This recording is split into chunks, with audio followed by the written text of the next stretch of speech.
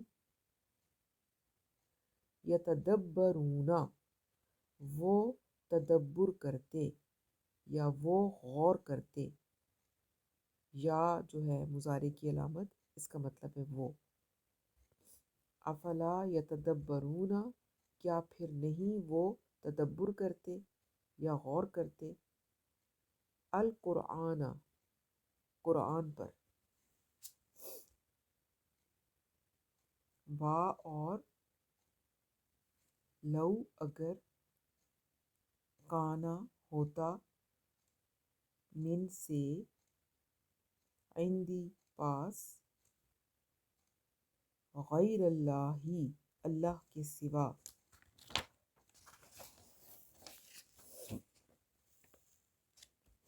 اللہ کے سوا، لوجدوا لا یقیناً، وجدوا پاتے، فی ہی، فی میں ہی اس میں، اختلافاً اختلاف،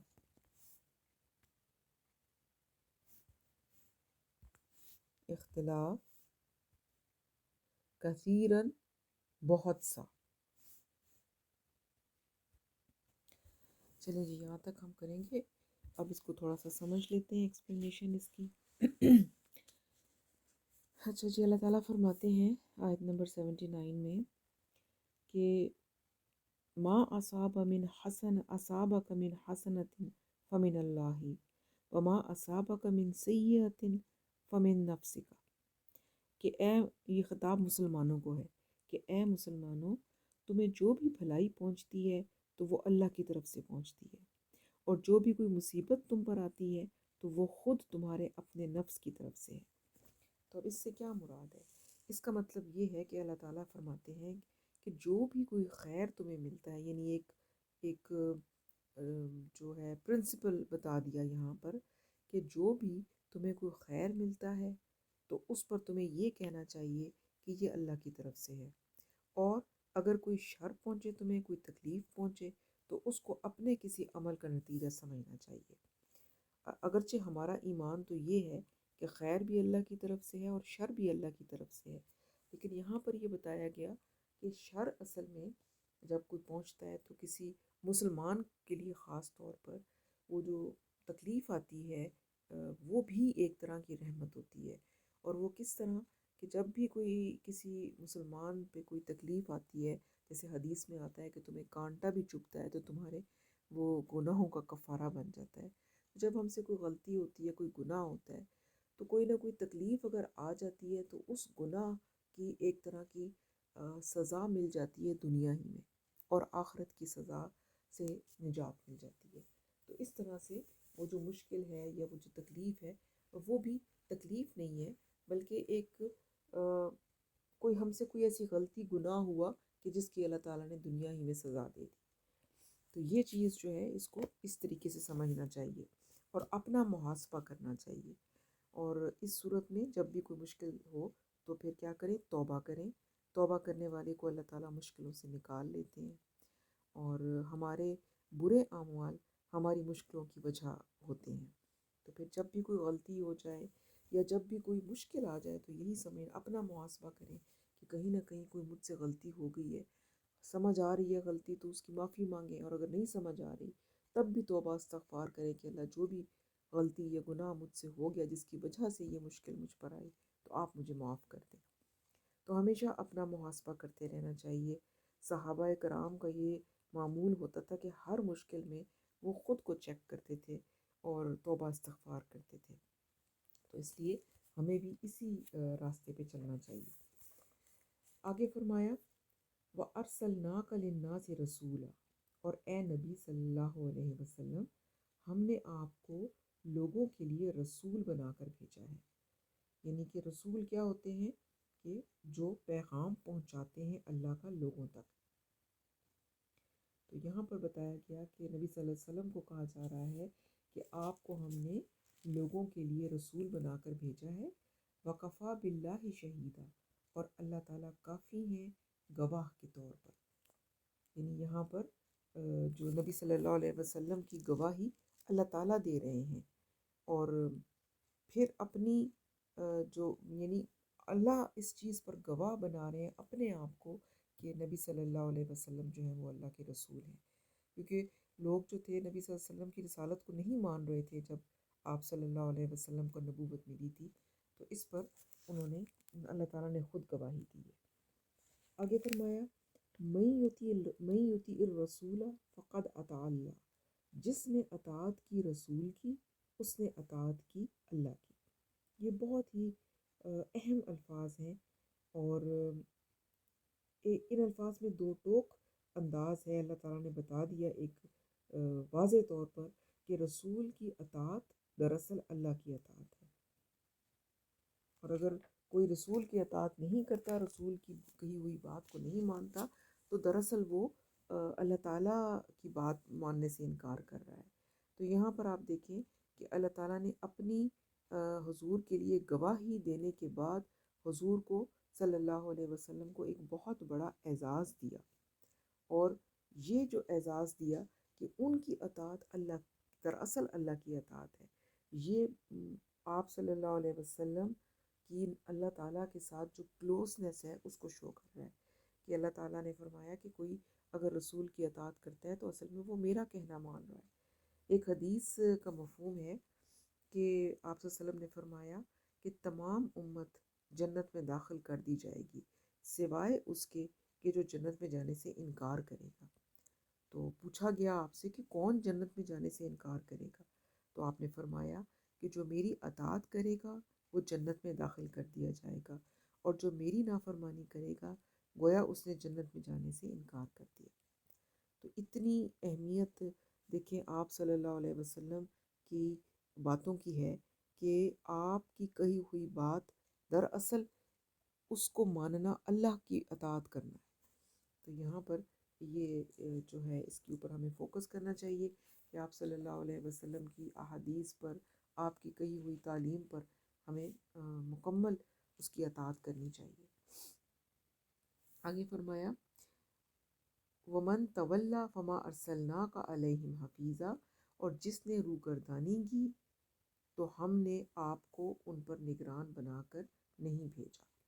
یہاں پھر خطاب نبی صلی اللہ علیہ وسلم سے ہے کہ اے نبی صلی اللہ علیہ وسلم، ہم نے آپ کو ان پر کوئی داروغہ مقرر نہیں کیا یا کوئی ذمہ دار نہیں بنایا. آپ جواب دہ نہیں ہیں، آپ کا کام صرف پہنچا دینا ہے.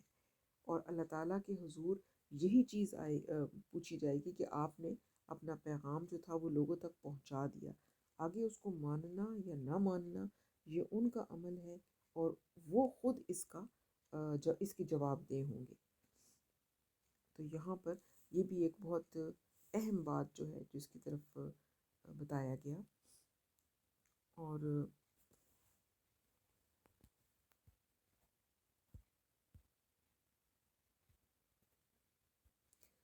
یہی بات ہمارے لیے بھی ہے کہ ہم اللہ تعالیٰ کی بات لوگوں تک پہنچا سکتے ہیں، پہنچانا ہمارے ذمے ہے، اور اگر ہم نہیں پہنچائیں گے تو اس کے اوپر پکڑ ہو سکتی ہے. لیکن اگلا بندہ جو ہے وہ اس کو مانے یا وہ نہ مانے یہ اس کا عمل ہے. اگر وہ مانتا ہے تو بہت اچھی بات ہے، نہیں مانتا ہے تو وہ خود جواب دے. ہمارا کام صرف پہنچا دینا ہے، کیونکہ ہدایت اللہ کے ہاتھ میں ہے، وہ جس کو چاہتے ہیں دیتے ہیں. انسان کسی کو ہدایت نہیں دے سکتا. نبی صلی اللہ علیہ وسلم جو تھے وہ نہیں کسی کو ہدایت دے سکے. ان کو بھی یہی کہا گیا تھا کہ ہدایت آپ کے ہاتھ میں نہیں ہے، آپ نے صرف پیغام کو پہنچا دینا ہے. آگے ہدایت اللہ تعالیٰ کے ہاتھ میں ہے، وہ جس کو چاہیں گے وہ ہدایت دیں گے. اچھا جی، آگے آ گیا وَيَقُولُونَ طَاعَةٌ، اور وہ کہتے ہیں کہ ہم نے سر تسلیم خم کر دیا یا ہم نے اطاعت کر دی. اب یہاں پر خطاب جو ہے وہ منافقین کی طرف ہے. منافقین کا حال بتایا جا رہا ہے. اللہ تعالیٰ کہتے ہیں کہ ان منافقین کا حال تو یہ ہے کہ جب وہ آپ کے سامنے ہوتے ہیں تو وہ کہتے ہیں کہ ہم نے اطاعت کی، یعنی جو کچھ آپ نے فرمایا ہم نے قبول کر لیا اور ہم اس پر عمل کریں گے. یعنی سامنے ان کا ایک اور رخ ہوتا ہے. اور پھر وہ کیا کرتے کیا ہیں؟ فَإِذَا بَرَزُوا مِنْ عِنْدِكَ بَيَّتَ طَائِفَةٌ مِّنْهُمْ غَيْرَ الَّذِي تَقُولُ، پھر جب وہ آپ کے پاس سے ہٹتے ہیں، یعنی آپ کی محفل سے باہر نکلتے ہیں، تو ان میں سے ایک گروہ راتوں کو ایسے مشورے کرتا ہے جو ان کے اپنے قول کے خلاف ہے۔ یعنی منافقین کی طرز عمل یہاں بتایا جا رہا ہے، ان کی ایک چالوں کو کھول کر بیان کیا جا رہا ہے کہ یہ منافقین جو ہیں آپ صلی اللہ علیہ وسلم کے سامنے اطاعت کا اقرار کرتے ہیں، لیکن جب آپ کی مجلس سے باہر نکلتے ہیں تو راتوں کو آپس میں جو ان کے مشورے ہوتے ہیں وہ بالکل اس کے برعکس ہوتے ہیں، اور یہ پھر سازشیں شروع کر دیتے ہیں آپ کے خلاف بھی اور مسلمانوں کے خلاف بھی۔ اور اللہ تعالیٰ نے کیا فرمایا؟ واللہ یکتب ما یبیتون، اور اللہ لکھ رہا ہے جو بھی وہ راتوں کو مشورے کرتے ہیں، یعنی جو کچھ وہ کر رہے ہیں وہ اللہ کی نظر میں ہے اور اللہ ان کو لکھ رہا ہے، مطلب اللہ کو معلوم ہے اور وہ اس کا ان کو جواب دینا پڑے گا۔ یہ تو اللہ تعالیٰ نے بات کی۔ اب آپ صلی اللہ علیہ وسلم کو کیا کہا جا رہا ہے؟ فَأَعْرِضْ عَنْهُمْ، تو اے نبی صلی اللہ علیہ وسلم آپ ان سے اعراض کریں، آپ ان کی باتوں کی پرواہ نہ کریں، ان کی چالوں کی پرواہ نہ کریں، یہ آپ کو کوئی نقصان نہیں پہنچا سکتے۔ تو یہاں پر کیا فرمایا گیا؟ اعراض کریں، اگنور کریں۔ منافقین جو بھی سازشیں کر رہے ہیں اللہ تعالیٰ نے آپ صلی اللہ علیہ وسلم کو فرمایا کہ آپ اعراض کریں اور فکر نہ کریں اور ڈسہارٹ مت ہوں اور اللہ پر بھروسہ کریں۔ تو یہاں پر یہاں سے ہمیں ایک چیز سبق مل رہا ہے کہ ہمارے بھی ارد گرد یا ہمارے گھروں میں ایسے مواقع ہوتے ہیں جب ہم دیکھتے ہیں کہ کچھ لوگ ہیں وہ ہمارے خلاف باتیں کر رہے ہیں، سازشیں کر رہے ہیں، تو پھر اس جگہ پر ہم نے کیا کرنا ہے؟ ہمیں یہاں پتہ چل گیا کہ ہمیں بھی اس کو اگنور کر دینا چاہیے، اس کے بارے میں جوابی کارروائی نہیں کرنی چاہیے اور اللہ کے حوالے کر دینا چاہیے پورا معاملہ۔ اللہ تعالیٰ کا اگر ہم ساتھ چاہتے ہیں تو پھر اس میں ہمیں کیا کرنا پڑے گا؟ صبر کریں اور اگنور کر دیں اور اپنے آپ کو پازیٹیو کاموں میں مصروف رکھیں۔ حضرت ابوبکر صدیق کا ایک واقعہ یاد آ رہا ہے کہ آپ ایک دفعہ ایک یہودی آپ کو برا بھلا کہنے لگا، تو حضور صلی اللہ علیہ وسلم بھی وہاں پہ تشریف فرما تھے۔ جب حضرت ابوبکر نے اس کو جواب دیا جو کچھ وہ کہہ رہا تھا اس کے بدلے میں، تو حضور صلی اللہ علیہ وسلم وہاں سے اٹھ کر چلے گئے۔ تو آپ نے پوچھا کہ بھی آپ یہاں سے کیوں چلے گئے؟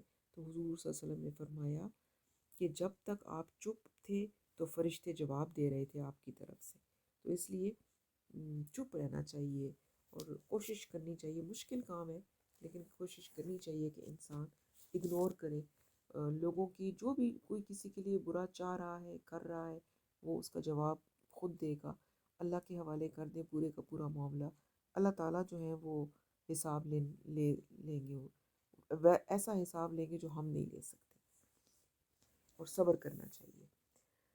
تو اب یہاں پر اس آیت میں کیا بتایا گیا اللہ نبی صلی اللہ علیہ وسلم کو کہ آپ بھی صبر کریں، اور چونکہ یہاں پر معاملہ منافقین کا تھا تو منافقین کی جو چالیں تھیں اس کو اللہ تعالیٰ نے ایک طرح سے قرآن میں کھول دیا اور آپ کے سامنے ظاہر کر دی، اور آپ کو فرمایا کہ آپ نے ان کی کسی بھی چال کا جواب نہیں دینا، اس کو اگنور کر دیں۔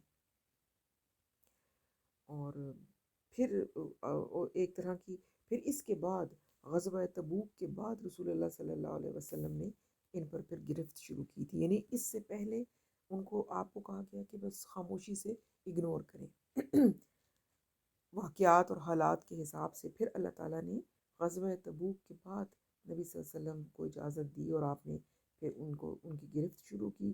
پھر وہ وقت بھی آ گیا کہ ان کی شرارتوں پر جو پردے پڑے ہوئے تھے وہ پردے اٹھا دیے گئے۔ وَتَوَكَّلْ عَلَى اللَّهِ، اور آپ صلی اللہ علیہ وسلم اللہ پر توکل کریں، وَكَفَى بِاللَّهِ وَكِيلًا، اور اللہ کافی ہے بھروسے کے لیے، یعنی کہ آپ کو سہارے کے لیے اللہ ہی کافی ہیں، ان کی ساری سازشیں مشورے جو ہیں وہ بالکل ناکام ہو جائیں گے، اور آپ ان کے بارے میں جب اللہ پہ توکل کر لیا تو آپ پریشان نہ ہوں اور فکر نہ کریں۔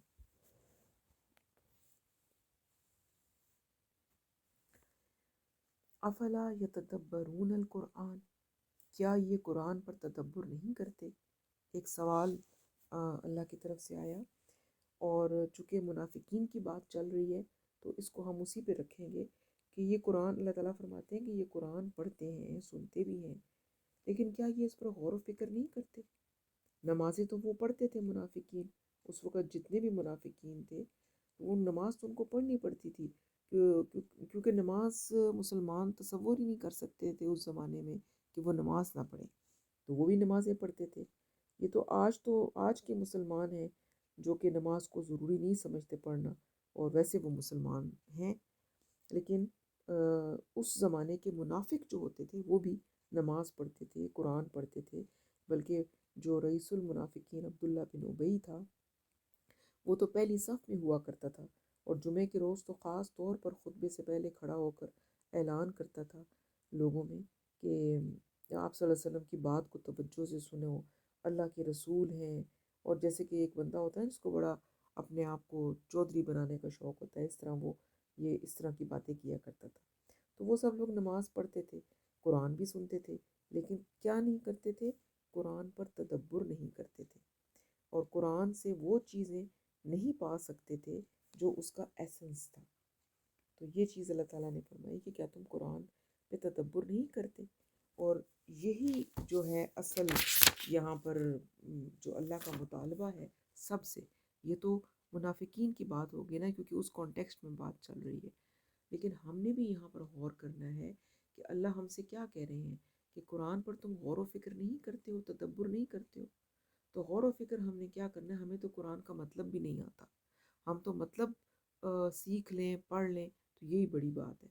تو لیکن اللہ مطالبہ کر رہے ہیں کہ صرف مطلب نہیں، کیونکہ عربوں کو تو مطلب کا تو مسئلہ ہی نہیں تھا، ان کی تو زبان تھی، ان کو میننگ آتے تھے، تو فرمایا کہ اس پہ تدبر کرو، تدبر کرو گے تو ہی تم اللہ تعالیٰ جو باتیں بتانا چاہ رہے ہیں ان کی حقیقت تک پہنچ سکو گے، اللہ تعالیٰ کو سمجھ سکو گے اگر تم اس پہ تدبر کرو گے۔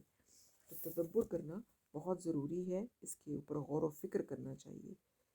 اور پھر فرمایا وَلَوْ كَانَ مِنْ عِنْدِ غَيْرِ اللَّهِ لَوَجَدُوا فِيهِ اخْتِلَافًا كَثِيرًا، اور اگر یہ اللہ کے سوا کسی اور کے پاس سے آیا ہوتا تو اس میں بہت سے اختلافات ہوتے۔ وہ لوگ کہتے تھے نا اس زمانے میں کہ یہ اللہ کا کلام نہیں ہے، نبی صلی اللہ علیہ وسلم نے خود ہی گھڑ لیا ہے، یا کوئی جن آتا ہے جو ان کو بتا جاتا ہے باتیں، اسی طرح سے بہت ساری باتیں کرتے تھے۔ تو اس کے جواب میں اللہ کہتے ہیں کہ اگر یہ اللہ کے سوا کسی اور کی طرف سے ہوتا تو پھر تو اس میں بہت سارے اختلافات ہوتے، لیکن اگر ہم تدبر کریں قرآن میں تو ہمیں پتہ چلے گا کہ اس میں کوئی بھی تضاد نہیں ہے، اور جو کچھ اس میں کہا گیا ہے وہ بالکل حق ہے اور اللہ کی طرف سے ہے۔ تو یہاں تک ہمارا لیسن تھا آج کا۔ اللہ تعالیٰ ہمیں قرآن پر تدبر کرنے کی توفیق عطا فرمائے، اس کو سمجھنے کی توفیق عطا فرمائے، اور اس پر عمل کی توفیق عطا فرمائے۔ سبحانک اللہم و بحمدک، نشہد ان لا الہ الا انت، نستغفرک و نتوب الیک۔ السلام علیکم ورحمۃ اللہ وبرکاتہ۔